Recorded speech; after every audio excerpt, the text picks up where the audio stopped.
Hi, this is Michael Buffer, and let's get ready for EJ Boxing Live. Yo, what's going on, people? We have my guy over here, Unrivaled Boxing Talk. Happy New Year to Unrivaled Boxing Talk. We're going to talk about Deontay Wilder, say UK fighters, the USA fighters have more heart than the UK, and all other issues or subjects related to boxing. How you doing, bro? First and foremost, Happy New Year, my friend.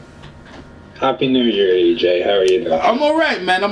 I see you doing work, man. I see you putting in that work, doing that football thing over there. You're doing whatever you do to build your channel over there. That's some good content, man. That's what's up, you know what I mean? You always got to try and do other things with your content, especially to try to build your fan base and that. It's a good thing. It's a good look, man. Yeah, it's good fun. I've kind of just been like chilling a lot recently and just doing little small streams. You know what I mean? Yeah. Little small streams for a bit of fun. But other than that, like I've been inactive because I've been like working on a layout for the channel. Layout for the channel? Yeah, like for like the live streams and stuff. Yeah, I like see it. The presentation is beautiful, man. I was looking at this all stuff at the bottom and I was like really professional. I was like, yo, is that from AOBS, yeah? That No, that's not from OBS. No, you can't get that on OBS. That's from Photoshop. That's from what? So, Photoshop. Photoshop, yeah? I need to go check that out. Yeah, so that's from that. No, you can't download that or anything. Photoshop's like a thing where you design the images. So took me a lot of time. So. Oh man, I was like, say it's really good. All right, let's get to the subject, yeah. And Deontay Wilder came out in the Boxing Voice yesterday. He said some other things, yeah. But notably, he said that USA fighters have more heart than UK fighters. What do you have to say to that, in general? I mean, listening to that comment. I mean, in what way? He's saying basically they do more things. They go through more things than basically. I mean, that's what heart means, isn't it? They go through more things. Okay, so they go through more things. I mean, That's why. Yeah, that's my first thing was like, what? I mean, I was listening to it. Like, Ned's obviously from America, so he's like co-signing it. But me listening, I was like, yo, that's not mate, nah. But go on.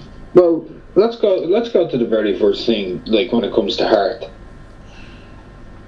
every English fighter for a very, very long time, or fighters from the UK in general, had to travel. Yes. They had to go outside of their place. It's extremely rare an American fighter will leave America and go to England. You'll never see it. You've seen it with Errol Spence recently. That's it, and been successful in recent times. Gone to the UK. Ryan Martin came to the UK, got the shit beat out of him. Melina came to the UK, got the shit beat out of him. Brazil came to the UK, got the shit beat out of him. So, I mean, when that's being mentioned, like, you need to have a look at all the fighters who tried to come to the UK recently and lost. But they'll bring up all the fighters that have lost, gone to the US. Like, who's considered by many to be the greatest fighter of all time, EJ? Sugar Ray Robinson. Yeah, right?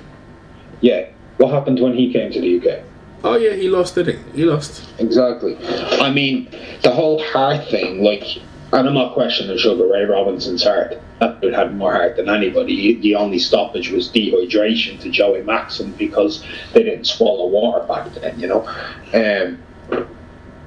Question the heart of English fighters in comparison to American fighters. I've seen more American fighters quit than I've seen UK fighters quit. I'll be honest with you, I think it's just dumb. I think both of them was questioning the heart. Tim Bradley came over here, was very successful. And like, a lot of, that's true. Yeah, like there's been a lot, right? But what I'm saying to you is that I just took it as this.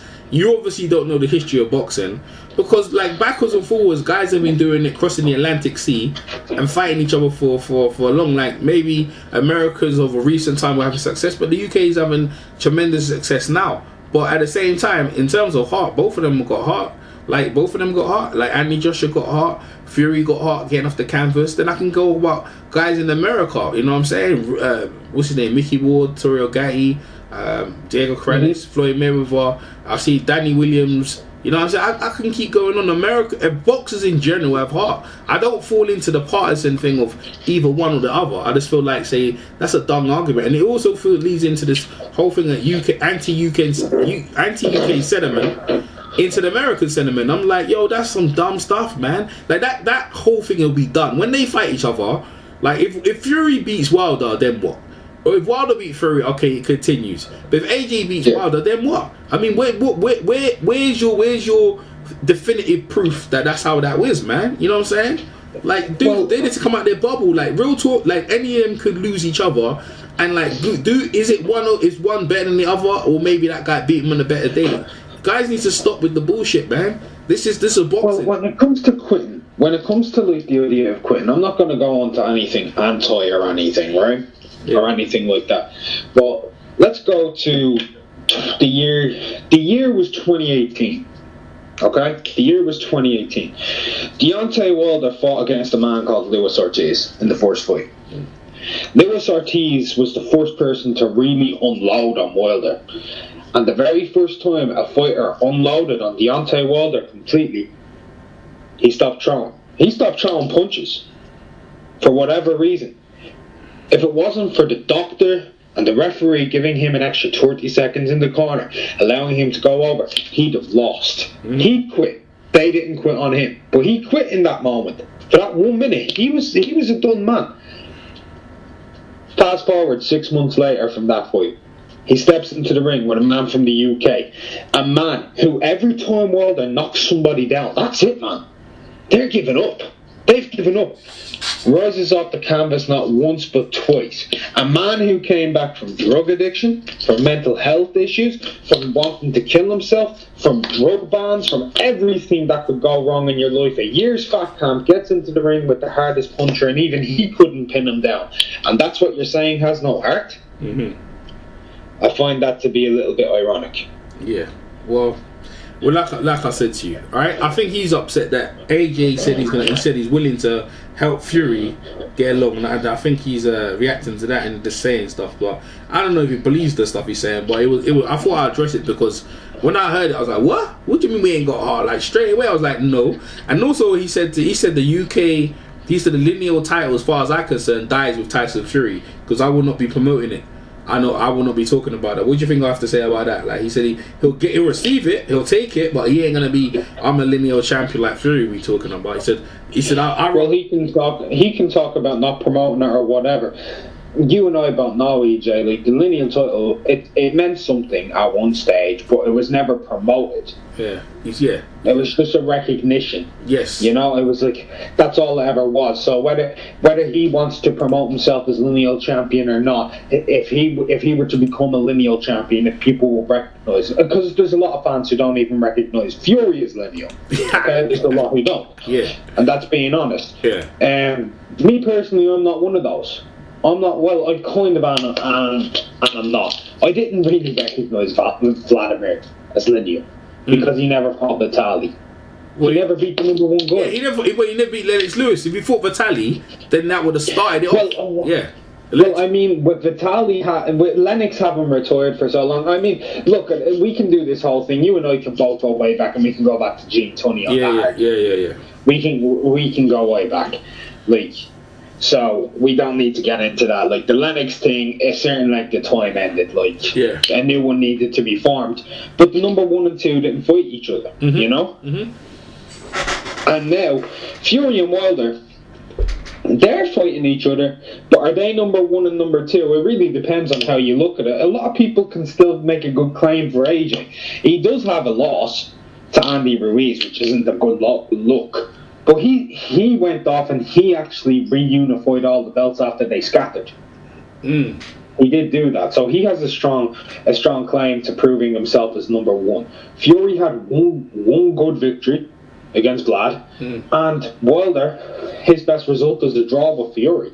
To be honest, so none of them, like to me, have proven like, I think an undisputed champion needs to happen for us to have a lineal champion. Like, that's how I actually look at the history of the sport as well. I don't look at John L. Sullivan as the first lineal champion, personally. I don't. Because how can you be the number 1? That's what lineal was. It's when the number 1 and 2 fight, if you're not fighting the Blackbird, you know? How can that happen? So, I go to the first undisputed match to take place, so me personally, I look at Jack Johnson as first lineal. So, because he's first undisputed champion. Yeah, well, he brought the colour title with him. He brought everything to the table on that one. He brought everything to the table. That's a good point. So hey, listen, let me change it up. Let me switch it up slightly. Yeah. So Josh Taylor has left the McGuigans. There's sues and lawsuits pointing in. He's got a fight deal with Top Rank. What's your take on that whole scenario? And going forward, will Josh Taylor be more successful than he was with McGuigans? I'll be honest with you. If Bob tries to bring him over to America, I think that's a bad idea. I think they need to keep him based in the UK. Go on. I'm listening. Well, the main reason why is if he was fighting Regis Prograis in America, Josh Taylor would have lost that fight. Oh, yeah. Yeah. But then listen to this. What if he had a different trainer? Because apparently I heard he's got Freddie Roach as a trainer. It's been a bit. Yeah, I mean, everybody was talking about this the other day, and like, where is he going? And people were mentioning this guy, that guy, and I said he's going to Freddie Roach. Just makes sense. Yeah. Outside of Freddie Roach, I'll tell you who also makes sense. Just stylistically, Del Boy said this to me. You know, Blue Collar. Yeah. He said this to me. Derek James, because Taylor's similar to Spence.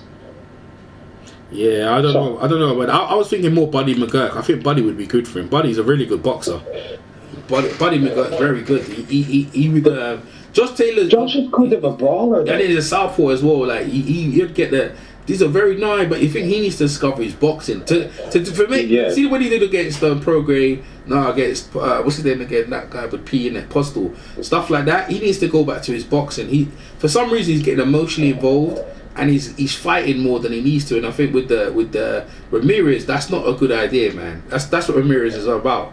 You know what I mean? I know that he's about fighting, and Taylor has become about being about fighting. But to me, that just makes for a beautiful fight. No, 100%. But what I'm talking about for Taylor to be more successful, I feel Freddie Roach will have you in. Freddie Roach will make you fight there, man. Freddie Roach will have. Listen, he'll get some good sparring in though. Freddie Roach has got great sparring, and you also be mixing with the stars down there. But that I don't know how big that distractions that going to be. Mary McGuigan had him kind of closed down, had him locked down. Another thing as well with the McGuigans, they were taking at least 50% of his money. Barry McGuigan's brother was the promoter, Barry McGuigan was the manager, and his son Shane was the trainer. And also when they came to the gym, I'm sure they charged him for sparring, and then when he paid for sparring partners, and he lives in Scotland. He used to come all the way down, and he was paying so much money. In a recent interview with IFL, he reinforced what I said about money. Because I need to start getting paid. I need to start maximum. I haven't even got a sponsor. I was like, hold on a minute. How you been with the McGuigans for this long, and you're in Scotland, and you ain't even got a sponsor? They've been taking his money, man. They've been taking his money. I mean, this whole thing with the McGuigans, I don't know every situation, but look, it's happened a few times where fighters are leaving them and the litigation starts happening. Yeah. And the main reason for that is the book doesn't stop with the fighters for me. It has to stop with the McGuigans at this stage. So, I mean, if you look at Josh Taylor right now, last year he had an incredible year, didn't he? Like, he beat fantastic. Fantastic. Like, he unified Ring Magazine champion, World Boxing Super Series winner. Like, entered a lot of people's top 10 pound for pound lists. I mean, including my own. He's number 10 on my list. I mean, that's fair credit to him. Like, he had a tremendous year. He has tremendous victories under his belt. A fight of the year contender. That Prograis Taylor fight is it's a memorable fight for me this year. A really memorable one. And for anybody who watched it. And for the fans who left after the Derek Chisora and Price fight, I think they might be kicking themselves because of the fight they missed out on seeing. Yeah. Because of a couple thousand left, which is kind of sad. But yeah, it's just. Well, what the fuck? I know a lot of people are saying, well, Eddie Hearns, Bob pulled one over on Eddie, or Eddie's upset over or whatever. Look, at the end of the day, it's what makes sense for Taylor. One, he could do promotion in the UK with Eddie Hearn and not get unifications or whatever. Because, if he had a torn down Bob ain't going to give him that chance for the unification. Mm-hmm. Bob has Ramirez. And this is how much of a lock Bob has on 140. He signed Subriel Matias, the kid who killed Maxim Dadashev. Yeah, he's fighting recently. He's going to be fighting soon, right? Yeah, and he's highly ranked in the IBF. I think he's next up as mandatory after Taylor's first mandatory with the IBF. Yeah. So then Matthias will be up then after that. So that's one fight. One of his mandatories is with ESPN. If you take a look at Ramirez's situation, right? So Ramirez has the WBC and WBO belts. Victor Postol, who does he fight for? ESPN, Bob Arum. And if you look over at the WBO, the mandatory is Jack Catterall, who's with MTK and Frank Warren. But as you and I both know, MTK, they're doing a lot on ESPN. And anything that's on BT Sport ends up on ESPN too. So that's another fight that's pretty much in-house with Jack Catterall. So Ramirez is... So let's say if Ramirez lost to Postol or Catterall, which I don't see happening, but if he did, it's still in-house for Taylor. And it just all works out. Every fight's in-house. It's simple to make. It makes everything better. The purse bid situation for his mandatories are better. You know what I mean? Yeah. So everything works out completely in his favour. Yeah. So going with Bob, that's the smart move. That is the smart move. And it's a good move from Bob as well. Money-wise as well. Money-wise as well. He didn't get paid. I know he didn't get paid as much. I mean, he was supposed to get 50 mil from that thing. So what's 50% of 50 mil? 25, and then after taxes, who knows what it is? Well, 50. I'm talking. No. They were them lot took 50. Yeah, they took 50% of his money. Yeah, and the taxes, and paying for the training. They raped him, man. They raped him, and I think he's like, well, listen, you've took as much as you can. Thanks for all your advice. Now it's time to move on. And I was like, yeah, good. Because in the day, like it must happen to Frampton as well. Frampton was supposed to have that big fight in Ireland, yeah? And that thing fell through and it's like, yo, well, listen, how am I going to get paid? It's like, nah, I can't take this, you know? But I'll be honest with you, Frampton, in terms of leaving McGregor's, I don't think it's been the best thing for him, though. I ain't gonna lie, I don't think he's been fighting. He had a couple of fights, but he wasn't as good as when he was in the McGregor's. Well, no, not in terms of the amount of people in the stadiums or whatever, but from what I've heard, he's coming out with a little bit more money. Yeah, I know that, but he hasn't. His performances have not been. They haven't been the same. Well, he's also his performances might not be as good, but we need to remember Carl's past it now. It looks like it, innit?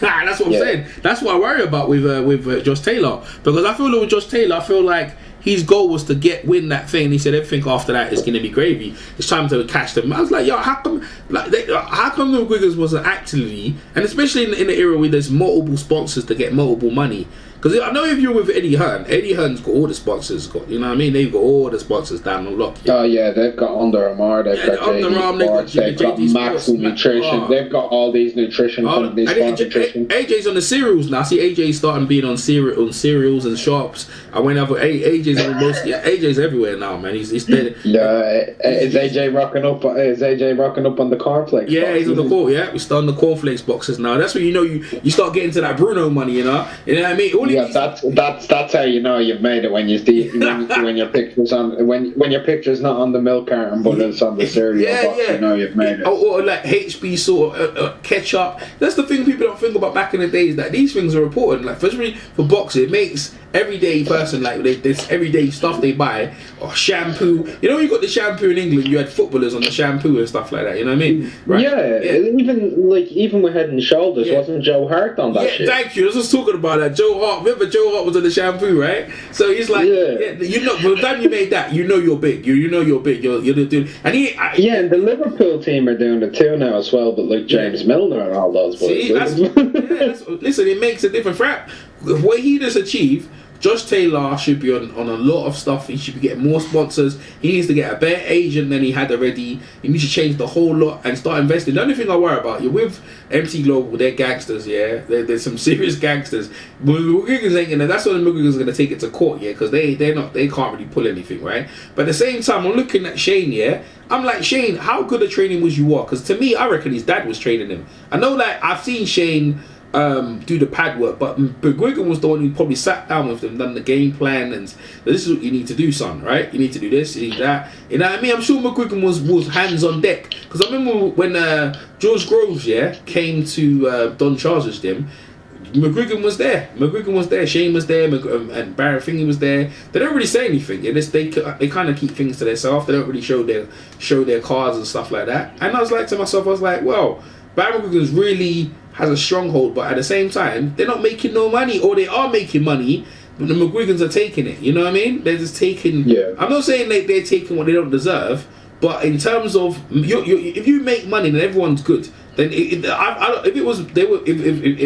Josh Taylor was making money, I think fine. And also I heard they lost their, because I was talking to AA Boxing, he said they lost their TV deal with Channel 5. That killed it as well. That killed. Yeah. Yeah, that's a big one. Yeah, that's a big loss. Alright, so hey, listen, let's change it up again, right? So I'm going to ask you a question, right, and see if you can. Well, it's more or less it's not really a question. It's like a survey, right? Well, it's not a survey. It's to see what you do, right? So I got a list here I saw the other day. Creating the ultimate boxer. Yeah, who would you pick? Yeah, who would you pick? Yeah. So right, first off, yeah, right. It's got series of thing and then it come to the body. So the first thing would be the brain, right? So which boxer brain would you have in your body? So you've got, imagine an empty shell of a body, yeah, right? Empty, and you start building up the body parts. So let's start from the brain. So brain, who would you have? Any boxing history, which boxing brain would you have? Do I have choices, or I just get to pick? You could pick anyone you want. You could pick any boxer you want.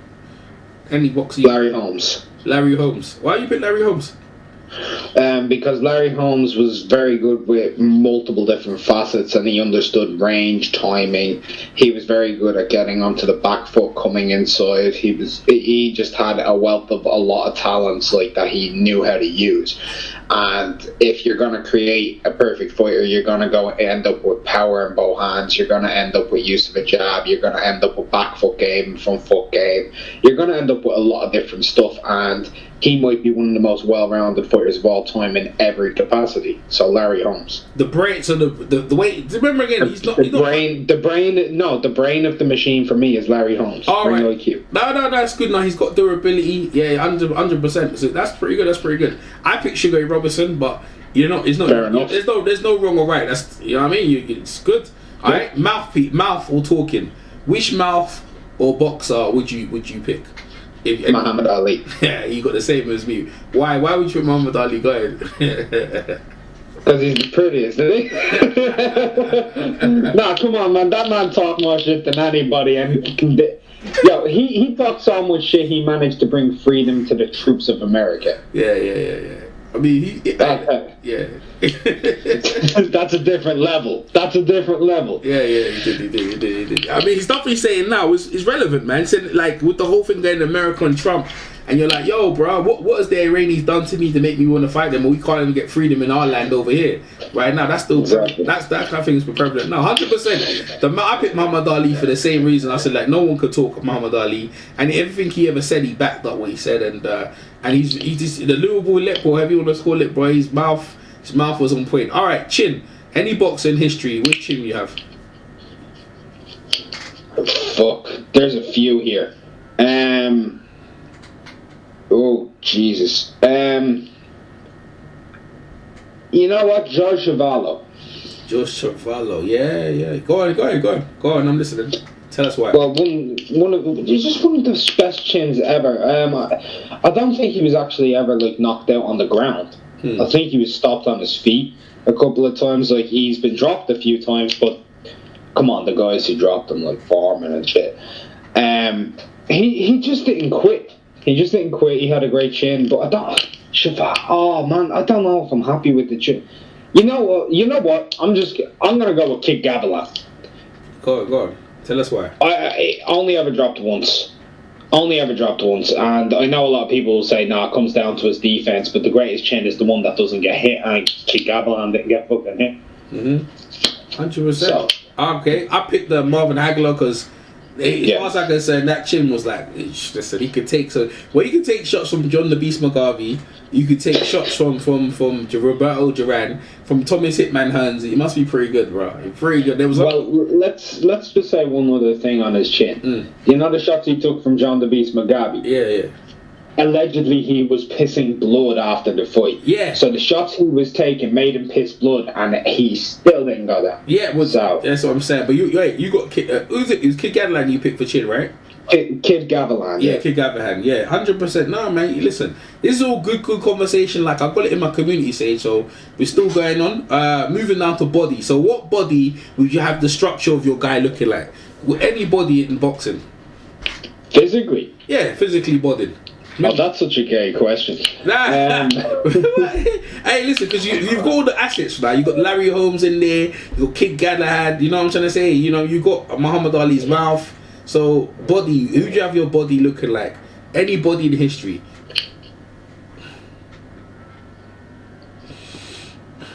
Listed. Gone. The dimensions of his fists, the length of his arms, the sturdiness of his shoulder, he just strikes fear into the heart of anybody. If you've got that IQ in there of Larry Holmes, that fucking body, terrifying, the facial features of Liston, looking into your soul, you about to shit yourself. And the mouth is Ali, yeah? You're right. Yeah. Yo, that's scary. That's scary. Yo, imagine I picked the Marvin Hagler chin and he's got Hagler's chin.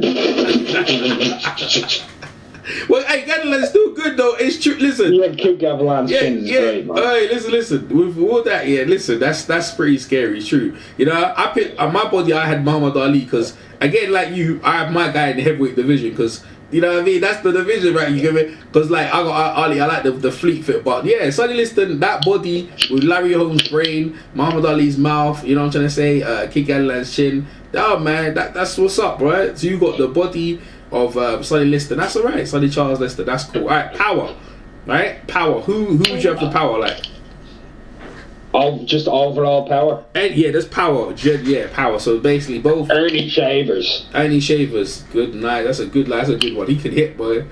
He can hit. I don't even need to explain that. Just YouTube highlight video of Ernie Shavers, you'll understand. 100%. I'm arguably he's the one who caused Muhammad Ali all that stuff, you know. Because George Foreman was pretty hard, but he was okay. But after that one, I saw the fight.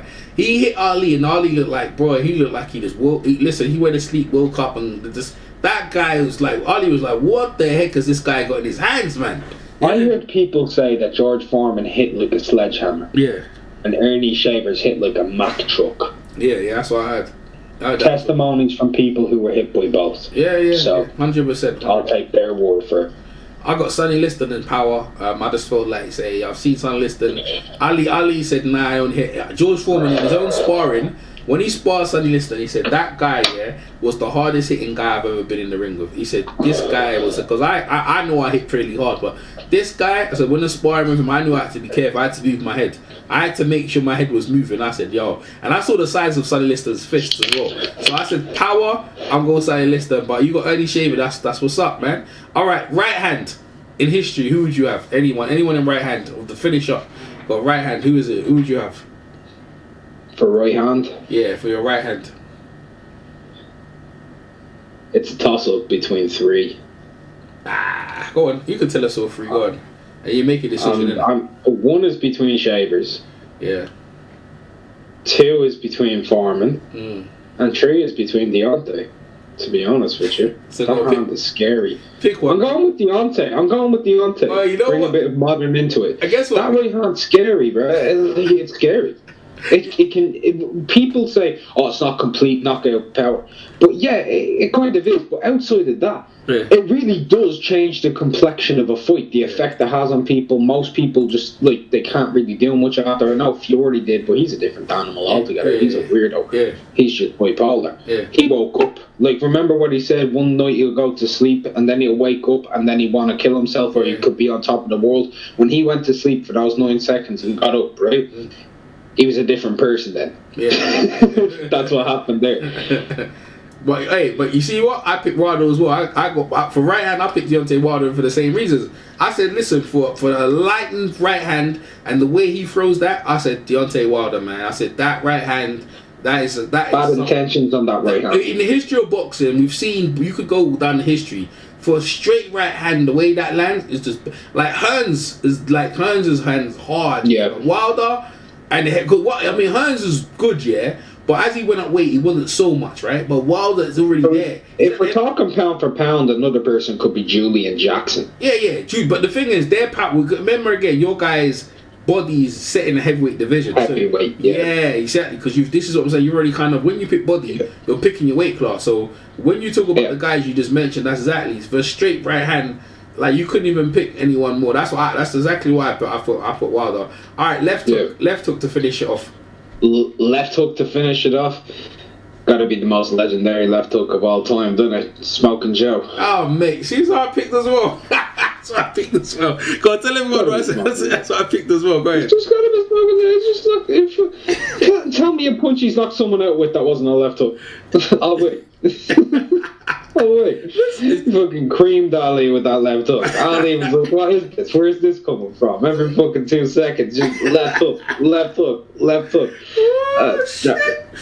that left hook, if it hit George Foreman said when he heard that thing whizzing past his head, he said, oh God, I better finish this fight quick.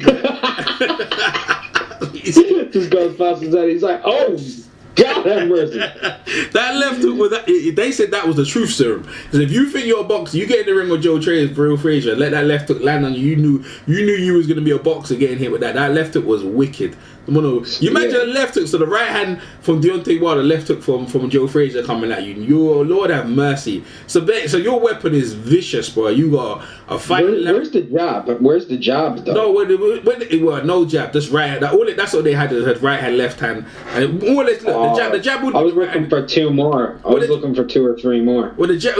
I think that with the left hook or the jab, that would be your jab, and then the right hook would be a straight. So I think that's what it is. You can probably with them punches, but you got the power of both of them. Like, you know what I mean? Your jab could turn into left hook from the Frazier. But think about this. It's the left hand of Frazier, so it's got that technique and everything on it, but it's got Ernie Shaver's power. Yeah. Your guys. And Deontay Wilder's technique and the way he throws it. But you got Larry Holmes with the straight right hand with the Deontay Wilder power at the end of it as well. You know what I'm saying? Could you imagine that? Yeah. Could you imagine that? Like, oh my God, just imagine if I threw in the athleticism of Roy Jones Jr. Yeah. Nah, man, I'm telling you. That's good night. Yeah. I mean, listen, it's all fun and games. So like a little game. It's on my community page. Like, you can do your own one and your one as well. Check out my one. You can just I found it and I thought, let me do a video on it. It's nice and fun and that. Other than that, we got fights tonight. Actually, we got a few fights tonight. Oh, let me bring up. Yeah. We've got Jesse Hart versus Joe Smith Jr. Yeah, I don't really care about Jesse Hart. There's a competitive fight there, isn't it? Because the fight. It's a good fight. Actually, before Sullivan, Mungia. Oh yeah. But we know again. Actually, before we go with that, tell me about the Clarissa Shields fight last night. What do you think about that? And Mr. Bashir walked her to the ring. That whole thing. Tell us what's your take on that thing with Clarissa Shields and Ivan Havacek, whatever her name was. Well, look, you know me. I don't watch a lot of women's boxing, but you watch Clarissa. She's a level above all these girls. Yeah. She is. Like, I don't know if that's testament to her or just the lack of depth in women's boxing. I mean, more women fighters have turned into martial arts. Like, girls I know don't go to boxing gyms. They go to judo and taekwondo and muay thai and stuff like that, and that's where they normally pick it up. So I think there's a lack of talent overall in the entire pool in boxing at the moment. But Clarissa, she's at the top of the game. Her, Cecilia, Delphine, and Katie. Well, Delphine retired, so I guess Katie's the next best to her. But Cecilia Bragas, she's a tremendous boxer. Yeah. Cecilia Bragas. But Clarissa, she performed well. Her job was good. I can't pronounce the girl's name. What's her name? Who's Ivan? You talking about Ivana? Yeah, Ivana. So yesterday, what's her name? Ivana. She hung in there a little bit for a round or so, and then Clarissa just was dictating the pace. Yeah. She was using her feet, she was circling her, she was jabbing her, she was throwing well low, coming in when she felt like she just controlled it. It was a very consummate professional performance from Clarissa. Nothing more than you expect from a woman who is at that level. She is in her world of boxing, she is at the top of the game right now. Her and Cecilia Bragas, they're the two best, and then Katie following. She became a 3-weight world champion in 10 fights, which people are saying, well, she beat Loma's record. I don't do the cross stuff. I don't think you can beat someone's record if you can't fight them, if you know what I mean. So my way of looking at it is that's a male record, the 12 fight thing, which was already equaled by Kosei Tanaka. He equaled Lomachenko's, but he did it undefeated. So as far as I'm concerned, Tanaka actually has that record, not Loma. But she achieved it faster than any other woman achieved it. And sure, any other man, but she's not fighting men, she's fighting women in 2-minute rounds. It's a different sport to me. It's women's boxing and men's boxing. Like, I don't look at women's football or women's tennis the same as men's tennis. Different. They're a little different. I'm just saying, like, from the point of view of, it's nothing to do with the genders. It's just they're different sports. Like the amount of time, the sets, the length in tennis. Like they're 3-set games in tennis and Grand Slams. For the men, it's 5. You know. So if you look at boxing, it's 2-minute round. They're fighting for 20 minutes. Men are fighting for 36. Yeah, it makes a difference, man. But she was equal pay. If she wants equal pay, yeah. Let me comment on this. Like, if she wants equal pay, she should do whatever other fighter has to do to earn it, generate it, because that's what boxing is. It's always been a generating sport. Like, if I were to ask the average boxing fan who's a better fighter pound for pound, Anthony Joshua or Lomachenko, most of them will say pound for pound Lomachenko. Anthony Joshua earns more money than him. If I asked people who's a better pound for pound fighter, Anthony Joshua, or like just skill wise, like pound for pound, who's more talented, Anthony Joshua or I don't know, let's say Terence Crawford, most people will turn around and say, well, Terence Crawford is. Or if I mention Darren Spence, or you know, the usual suspects are Strada, and he makes way more money than them. They don't have equal pay to him because they don't generate what he generates, and that's how boxing is. Like, who does she want equal pay to? Anthony Joshua. She made more money than she makes more money than Donny Nietes does, and Donny Nietes, he's a 4-weight world champion. She's made about the same amount of money as Estrada did. Like in one of her last fights, I think she earned like 200 grand, and Estrada earned 200 grand in one of his last fights against Diaz.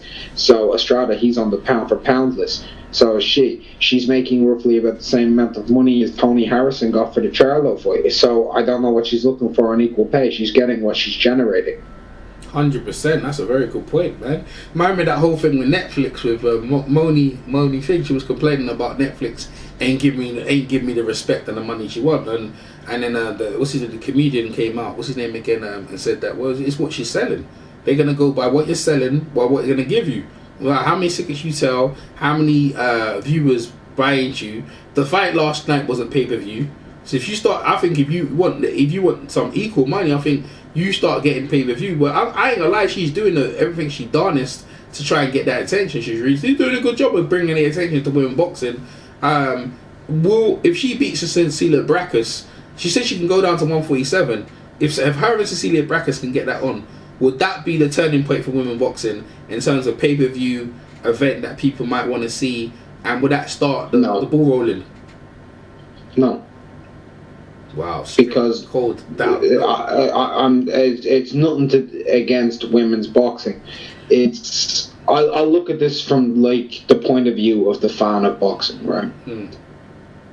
Boxing is a niche sport. There aren't a lot of people who watch it. Okay?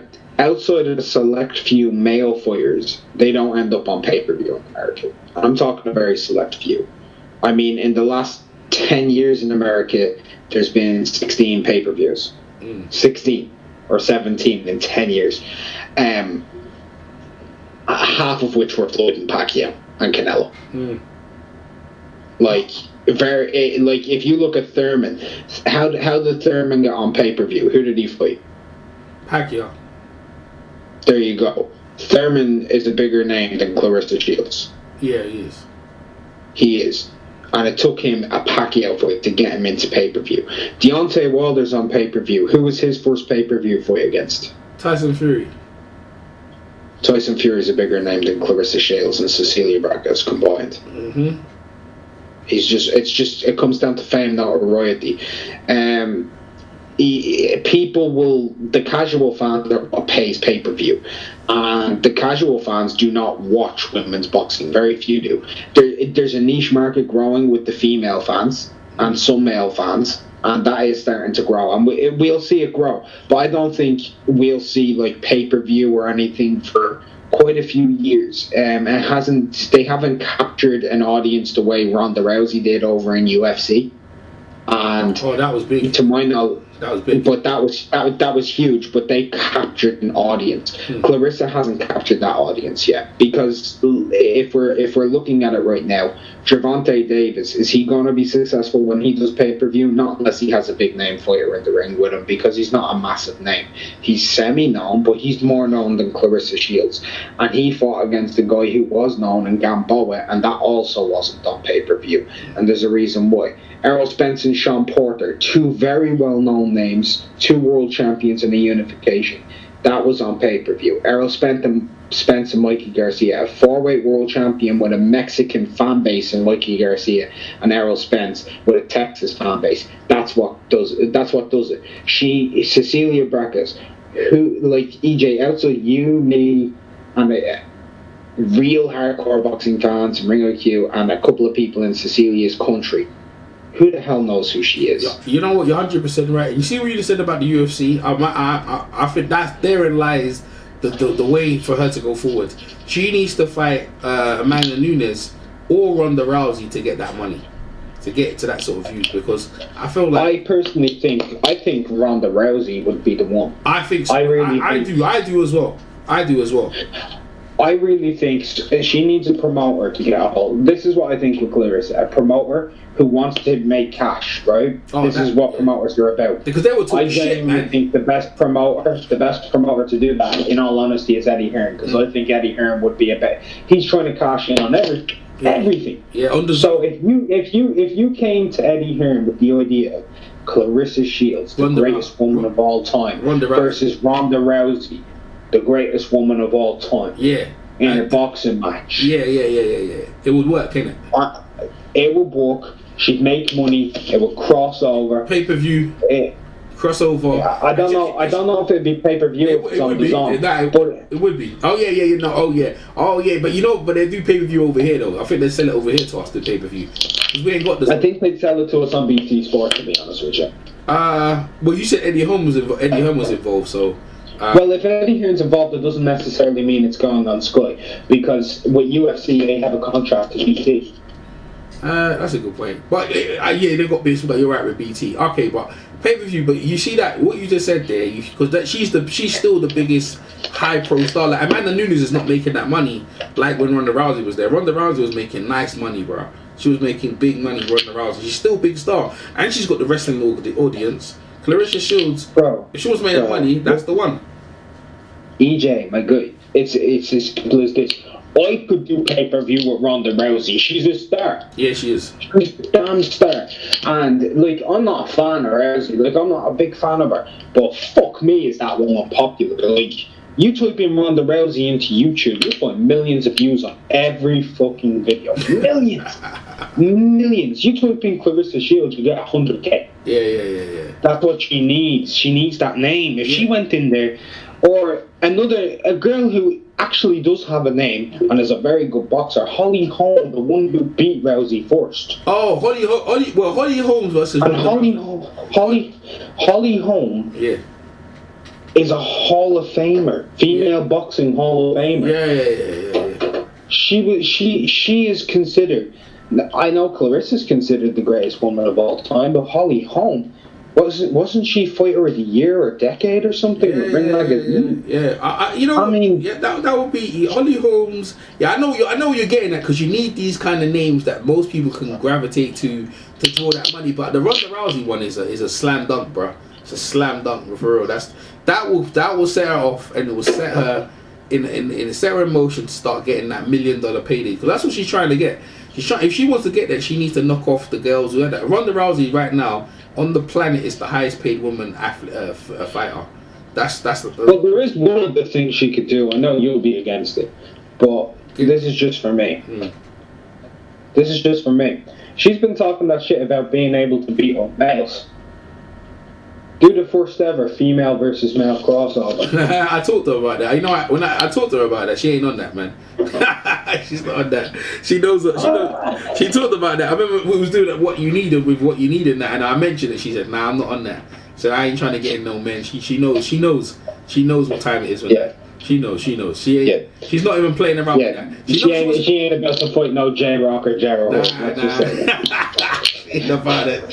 She's not about that at all. Alright, let's talk about the main event tonight. Spike O'Sullivan, Gary Spike O'Sullivan versus Jaime Munguia, or as Dwayne calls it, Alejandro. So actually, that's what he calls Alejandro for the WBO junior middleweight title. So no, it's not the junior No, Jaime's moved up to 160. Oh, okay. So it's junior. Okay, so it's a middleweight title, right? I don't know if it's. I don't think it's for the world title. It's not for a world. Title's not. No, because title's not vacant.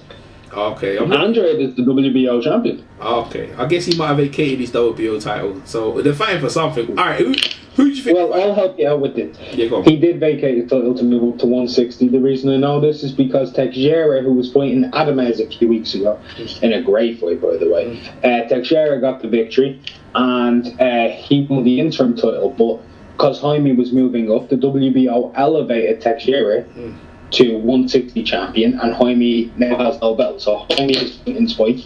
After this, I think he'll be ranked number 1 and mandatory for. If he beats Spike, he's mandatory for Andrade. Well, if Spike beats him, I think Spike's mandatory for Andrade, which is kind of interesting. Yeah. Has Spike got a chance? You think Spike can do it? It's boxing. Anybody's got a chance. He definitely he hits hard, man. He doesn't hit hard. You don't think so? I think he's got a bit of a dig, though, man. I think he's got a bit of a dig. A little bit. I don't think he hits harder than Dennis Hogan, mate. I'll be honest with you, I don't. I don't think he hits harder than Dennis Hogan. Yeah. And Dennis Hogan couldn't knock out Jaime. I thought Dennis Hogan fought well against Jaime, don't get me wrong. And I thought you could make a claim Dennis Hogan beat Jaime. Yeah. You could make a claim for that. But I think Jaime's going to be more full, larger. He's going to look better. Gary didn't look good on the scale, and that's a bad look. Gary's been struggling with camp from what I heard, so I got Jaime beating him within 6-7 rounds. Yeah, I can see that as well. I see Jaime, but I see him coming through a tough spell, but I think he'll pull that off. Jesse Hart. So Jesse Hart's not fighting Joe Smith Jr. then? That's not happening. No, Jesse Hart's fighting Joe Smith Jr. Oh, yeah, that's it. That's the one. So yeah, Jesse Hart and Joe Smith Jr. Yeah. Yeah, how do you see that fight going? That's just a really good fight. It's one of those fights that you don't care about. That is a good fight, if you know what I mean. Jesse Hart, good boxer, good jab, good feet. Very sloppy sometimes. Very wide with his shot selection. Squares up a bit too much sometimes. Joe Smith Jr. can't box for shit. Hits like a train. This is a case of Jesse Hart. You know, it's kind of like a really shit version of Fury versus Wilder, you know. That's kind of like what it is. Joe Smith Jr. can knock him out, but Jesse Hart can get the decision. So, I got Hart via decision. I think he can just about make it, even though he is vulnerable and a bit sloppy, a little bit vulnerable, and he can be chinned. He has been hurt in the past a few times, especially by Zordo. He was heavily hurt in that fight. In both those fights, actually. But yeah, I think Jesse Hart might get the decision here. Jesse Hart, man, he struggles a bit, man. I think he could. I think he probably should. I think he could because he seemed like he got mixed with Joe. After knocking Bernard Hopkins, I thought this kid would go on to do something, but it hasn't worked out for him. Jesse Hart's pretty tough. He's coming up the weight, light heavyweight. Joe Smith has been at this weight class. I think it'd be quite hard. You know what I mean? But yeah, you're probably right. I think he might edge it. It's gonna be a close fight though, but. We'll have to see. I see how Jesse Hart does it at light heavy. I know he's a big guy, but we'll have to find out. Any other notable news on boxing relation? Anything else going on that you'll do? You do the hangout tonight? Or should I say soon? Unrivaled boxing. I think he might fell out the hangout. Let me check. I think he might fell out the hanging because we're still on StreamYard. Yeah, he did. Yeah, Unrivaled. It is. Yeah, I got kicked out there. Yeah, I got kicked out. I just realised I forgot we're still a streamer. So Unrivaled. Any other notable news that in boxing to talk about? That you got anything? Are you doing a hangout tonight? I'm not doing a hangout tonight. I'm just going to watch the fights and relax. There isn't really anything major happening at the moment for me. One fight I'm really looking forward to, though, just for me, is, well, if it happens, because they're talking about it, is actually Calify and Roman Gonzalez. Oh yes. I heard about that. I think I was telling now. I said I think he can beat him. I think he can beat him now. You know what I mean? I think Roman's ready to be. Roman could be past it. He could be. Yeah. But from what I've seen in his last couple of fights, he looked on it. I mean, I think Roman Gonzalez was just all wrong from him. What weight they fight at? What weight they fight at? That would be at 115. What's that? Is that featherweight? No, 115 is Superfly. Oh, he's not good at Superfly. Chocolate, he's not.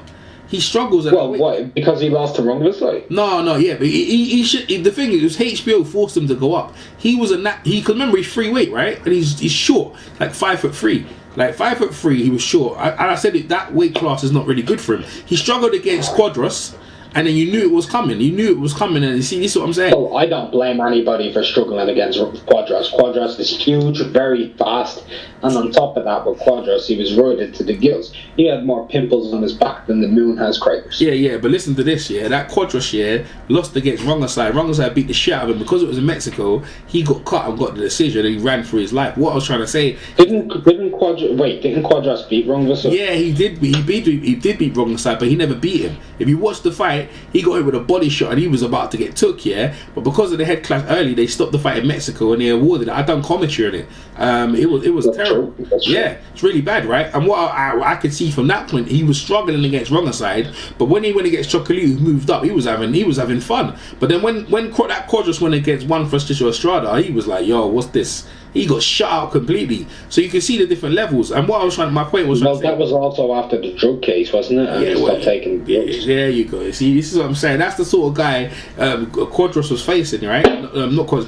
Sisike was facing. So what my point is that I can see... Same with Chocolatito, though. Yeah, I can see Chocolatito losing. I can see him losing to Yelka fight. The reason why I say that, again, is because it's the weight class, and he's not punching big at that weight class. I feel I can see him losing. I'll put money down on Yelka fight to beat him. I will, and I mean, because I can see he's got. Because that's what he is. He's a slugger. He's a perfect slugger. But my money's gonna be on Chocolatito. Yeah, I know. Everyone will be, but you see the upsets there. Because the thing is, Chocolatito's best weight was at flyweight. It was a really good flyweight, right? It was easy. I agree with you. His best weight was at flyweight. He wasn't gonna lose at flyweight, never. But these weights, the reason why he's up these weights is because he can eat more and he's got more money. He's had more. The thing is, he doesn't even need to box. To be fair, the amount of money he earned, that little guy earned, you know what I mean? In Nicaragua, he's good. But I think he needs to box, because that's the way he is. But in my opinion, I saw the fight. Now I was telling me about New Year's Day. I was like, the opponent, he give it to him a bit, but Chocolatito just carved the guy out. But that's what he's been doing. And I looked at the guy's record. I was like, well, what do you expect? Look at the guy's record. The guy hasn't done anything. Yeah. I know, but to be fair, the Fuentes win was good. A year before that, that was his fourth fight after Ronald. So the Fuentes win is good. Because Fuentes has a good resume, a former world champion himself. Yeah, but he wasn't. He's definitely what he did. He's fighting faded guys. This is what I'm saying. Faded guys. When he fights live, I mean, we can say faded guys. I mean, Fuentes is younger than him. Nah, but he's faded though. He's that and Chocolatito's in his fourth weight division. That's Fuentes' prime weight division. Nah, but he's faded, bro. He wasn't the same guy. That guy was fighting early in 2000. That guy was fighting in 2000 against what's he thingy Lopez? What's his not Lopez? What's his again? The Puerto Rican guy. And I remember seeing them fights there back in the Miguel Carbajal. What's his name? Was it Miguel Carbajal? Nah, not Miguel Carbajal. No, it wasn't Carbajal. There's another guy. There's another little Puerto Rican guy. It was beautiful boxer. It was sounding. He was fighting in early 2000s, right? And I was looking. I was like, nah, but he's been fighting way too long. Even though I agree, he's younger, but he's done so much at a younger age. You know what I'm saying? But boxing's about timing, and I feel even though he hasn't done anything, I feel it's like a Callum Johnson and Bertaview situation. You know what I mean? It's one of them ones there. Can I just say one thing? Go ahead. For me, Calify, you know the way Chocolatito could be slipping? Yeah. I think Chocolatito at his best and Yafai at his best. Chocolatito is a lot better than your fight, right? No, I'm going to say that first. Yeah. Chocolatito faded to 60%. From what I've seen from Calya fight in his last fight against Israel Gonzalez. Now, Israel Gonzalez, I thought he won, and I thought it was the biggest robbery I'd seen in a very long time. I gave Israel Gonzalez 10 rounds. Yeah. You and me have scored fights together. You know I ain't getting no 10 rounds wrong like that. Yeah. He was robbed. Your fight slipped. Very much slipped. Before you go and place your money, just for me, just to save you a few dollars, just in case. Maybe you'll win if you go on it, maybe you won't. Who knows? It's boxing, anything can happen. Just watch Calya fight versus Israel Gonzalez and then ask yourself, can this guy beat Chocolatito? Because that was Calya fight's first real step up. Wow. So but listen, end of the day, you're right. That is just saying by what you said there, if he's getting stepped up. But like I said to you, I just feel like they're catching Chocolatito at a perfect time that he feels confident. So when that fight goes down, I look forward to seeing that fight. Hopefully he'll get main billing, maybe not pay-per-view, but put it somewhere. Eddie Hearn is definitely. I'll tell you what thing with the zone. They're definitely invested in them lower weights. Now I said it's much better because you don't have to go and stream stuff like the zone invested. So now I was happy. Now I was happy about what's this. I'm happy too, man, because like I'm a big fan of the lower weights as well. I don't know if you know that either. Not as big as Nowder, because like Nowder's our resident little know-it-all on the lower weights. Yeah. If I need a link for a stream, I try and message Nowder, you know? Yeah, that's right. The person I try to go to. If I can't find it, and I normally can, I'll go to Nowder. Like, Nowder got me into a few fighters I've never heard of, and since then it's just grown and grown and grown. Yeah. So, but, nah, man, I love the lower weights, and the reason I think they're doing your fight versus Chocolatito is because it's a win-win for Eddie Hearn, because I think they're looking at doing Superfly World Boxing Super Series, right? And if Chocolatito beats Calya fight, that's fine for the Superfly tournament, right? It is, because they can work on Chocolatito versus Estrada 2. Yes. They can work on Chocolatito Rungvisai 3. Yeah. They can do all these fights that can happen, right? But then the other part of it is if your fight wins, he becomes legit. Yeah. He becomes a legit guy. He's like, well, he beat Chocolatito too. Can he beat Rungvisai? Can he beat Estrada? Yeah. He's undefeated. He's long. He's rangy. So they can promote him like that. So it's a win-win for Hearn either way. So if Calya fight can get the win, it works out. And if Chocolatito gets the win, it works out. And the World Boxing Super Series won't suffer. You know what? That's exactly how I see it. Hopefully that happens. We look forward to that fight. Hey, Unrivaled, anything other message you want to say? Because like it's good that you for a nice hour. Anything you want to say in regards to your channel? Any updates, and where can people find you in that? Yeah, my channel's Unrivaled Boxing Talking News. Stay tuned. I'm a little bit off my head, a little bit crazy, a little bit weird. If you like that shit, come over. If you don't, enjoy what you enjoy. Thanks to EJ. If you're watching on archive, subscribe to EJ Boxing Live. And also subscribe to EJ Boxing Live. And also subscribe to EJ Boxing Live. And how many more have you got? 1, 2, 3. EJ Boxing Live, EJ Boxing Live, and EJ Boxing Live. This guy, bro. Them channels are backup channels in case the YouTube goes funny, but I kind of have them there. I put my fights on them channels though. So if you want to check out fights, English commentary with me and Nauta, check that out. Me and Unrivaled, we probably have to do one at some point, you know. Might do some commentary on one of these boxers and coming up through. That'd be good. But from EJ Boxing, yeah, that'd be good, because me and Nao's done a couple, and like they've got like hundreds and thousands of views. Like, and I was looking back because I left them there on the channel, and I looked back and I was like, oh shit, it's got hundreds of thousands of views in that. Like, but since then, them channels have been took down by YouTube for various things. YouTube have changed their guidelines regarding all things and stuff like that. So, but hey, listen, we keep going. I'm EJ Boxing Live. We brought into the 2020s. Happy to have Unrivaled Boxing Talk, one of the new up and coming channels here on YouTube. Make sure you subscribe, and I'll catch you next one. Peace. EJ Boxing Live here. EJ Boxing Live.